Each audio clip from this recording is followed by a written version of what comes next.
December 25 तारिख बुधवार कांग्रेस युव नेता तथा साई परिवार स्वेच्छासेवी संगठन मुख्य सरोज लेंका जन्मदिन में बालेश्वर साई परिवार स्वेच्छासेवी संगठन आनुकूल्य और बालेश्वर जिला कांग्रेस कमिटी सहयोग में जिला कांग्रेस कार्यालय एक रक्तदान शिविर अनुष्ठित हो जाए।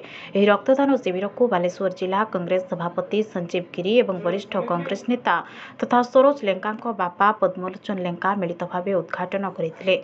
उद्घाटन समय साई परिवार स्वेच्छासेवी संगठन सभापति श्रीकांत बुगुड़ाई, उपसभापति लोकनाथ राउल, संपादक चंद्रशेखर दे, जुग्म संपादक विद्याधर महांती और शेख अब्दुल बुरान, कोषाध्यक्ष सूर्य सुंदर सेन, सह संपादक मोनालिसा सामल, जयंती नायक, गायत्री बगड़ाई, गणमाध्यम संयोजक सुमित सागर दास, शेख अफरुद्दीन, पूर्वतन विधायक सुदर्शन जेना, गोपीनाथ पाढ़ी, अर्चना नंदी, ज्योत्ना सेनापति, बासंती नायक, प्रतिमा पंडा, विकास कुमार दास, कृष्ण गोपाल पंडा, रंजन दास, गौतम साहू, जयकृष्ण बेहरा, निश्चित बारिक, जुबुली पंडा, विनीता बारिक, ज्ञानरंजन महांती प्रमुख उपस्थित थिले।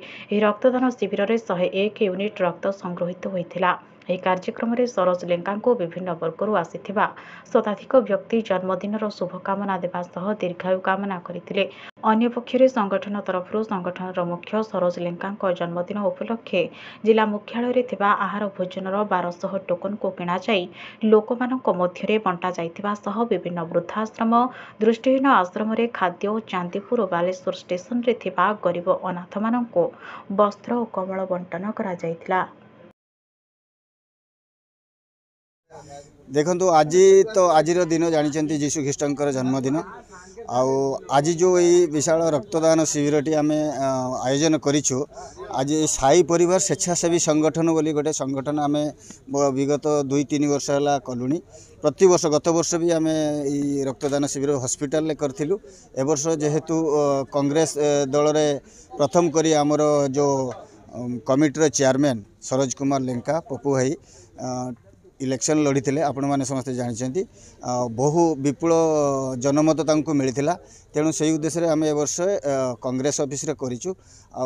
समस्ते आम साई परिवार तरफ आम कामना करुचु पप्पू भाई आगु को कांग्रेस को लेकिन जातु, कांग्रेस आगु को बढ़ू एवं आगामी दिन में से लोक मानकर सेवा करिचलंतु, लोक मानकर आशीर्वाद तांको उपरे थाओ। यही ही प्रभु साई बाबा पाखरे हमर प्रार्थना। पप्पू भाई रो भी आज जन्मदिन से तांकरी जन्मदिन से ही जीशु ख्रीष्ट आज से ही तांकरी जन्मदिन जीशु ख्रीष्टर जन्मदिन होता। से महत् कम से जन्म होती। आगु को आम मानकर सहयोग सहित रहिबो। से एमती महत् कम कर चलंतु। तांकरी जन्मदिन उपलक्षे जीशु ख्रीष्ट एवं तांको जन्मदिन उपलक्षे आज रक्तदान शिविरटा करिछु। रक्तदान हूँ महदान एक कथा आपण मैंने समस्ते जानते, सारा भारतवर्षर जनसाधारण जानते। रक्तदान करिवार उद्देश्य आज यही पवित्र जीशुख्रीष्ट जन्मदिन दिन आमर मोर पुओ श्री सरोज कुमार लेंका डाकू पप्पू बोली आम डाकुचु जन्मदिन होता, जन्म ग्रहण करथिला।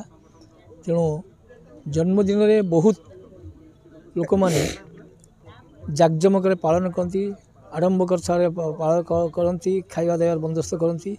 आम चिंता कलु प्रति वर्ष सेया करुचु। ए वर्ष रक्तदान शिविर करवा। ये रक्तदान बल गरीब लोक मैंने सबू जिते बड़े हॉस्पिटल रक्त पाऊना से यही रक्तश्री कार्यक्रम करिवो भल काम दब।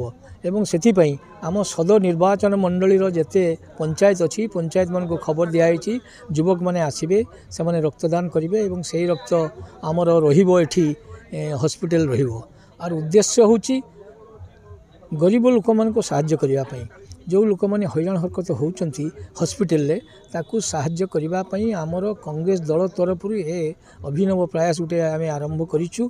ता कारण हूँ कांग्रेस ऑफिस कांग्रेस दल तरफ ए कार्यक्रम करा जाउची। सबु निर्वाचन मंडलीर आमर युवक मान को डका जाइए से आसी रक्तदान करेंगे।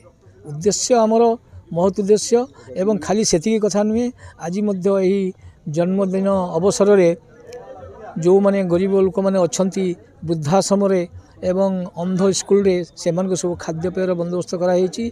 आउ शीत काकर जो मैंने कष्ट पाउचंती पंचायत मानकरे शीत वस्त्र दान करा जाउची। समस्त प्रकार व्यवस्था आज यही जन्मदिन में सरोज कुमार लेंका पप्पू से बंदोबस्त करछि एवं आमे कांग्रेस दल तरफ साहाय्य करछि। मोर गोटे एडवाइस आज रही पवित्र जन्मदिन में सरोज लेंका सरोज को पप्पू को जे ଯେତେ ଦିନ ପର୍ଯ୍ୟନ୍ତ ମୁଁ ଅଛି ସେତେ ଦିନ ପର୍ଯ୍ୟନ୍ତ କଂଗ୍ରେସ ଦଳ ରହିଛି। କଂଗ୍ରେସ ଦଳର ଜଣେ ଡିସିପ୍ଲିନ୍ ସୋଲଜର ହିସାବରେ ମୁଁ କାର୍ଯ୍ୟ କରିଛି।